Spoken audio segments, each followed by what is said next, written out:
शेर का मां दुर्गा का वाहन बनने की कहानी तब शुरू होती है जब देवी पार्वती घोर तपस्या करके भगवान शिव को पति के रूप में पाने की कोशिश कर रही थी।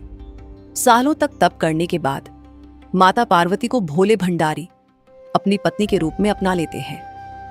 इसी बीच तपस्या की वजह से मां पार्वती का रंग काफी काला पड़ जाता था।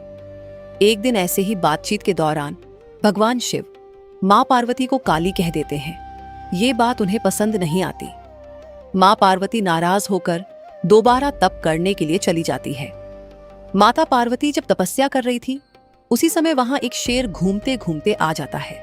माता को खाने की इच्छा रखने वाला शेर माता का तप पूर्ण होने की प्रतीक्षा करता है। समय बीतता जाता है और शेर इंतजार ही करता है। सालों बीत जाते हैं शेर को देवी का इंतजार करते करते। जब भी वह देवी को खाने की इच्छा लेकर उनके पास जाता तो उनके तप की तेज की वजह से वह पीछे हट जाता।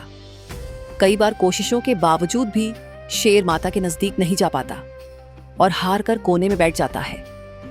माता पार्वती के कठोर तप से खुश होकर भगवान शिव प्रकट होते हैं और मां से मन चाहावर मांगने को कहते हैं।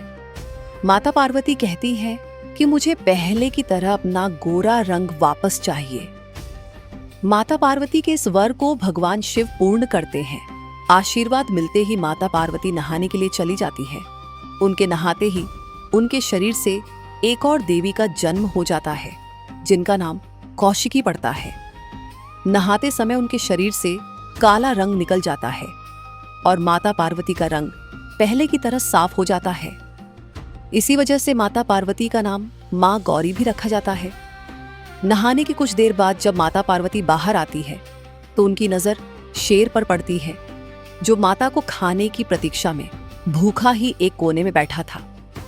माता पार्वती भगवान शिव के पास जाती है और उनसे वरदान मांगती है। माता पार्वती कहती है कि हे नाथ, ये शेर सालों से मुझे भोजन के रूप में ग्रहण करने के लिए इंतजार कर रहा था। जितना तप मैंने किया है उतना ही तप मेरे साथ इस शेर ने भी किया है। इसी वजह से आप इस शेर को वरदान के रूप में मेरी सवारी बना दीजिए। भगवान शिव ने माता पार्वती की इस बात से प्रसन्न होकर शेर को उनकी सवारी बना दी। आशीर्वाद मिलने के बाद माता शेर पर सवार हो गई और तभी से उनका नाम मां शेरावाली और मां दुर्गा पड़ गया।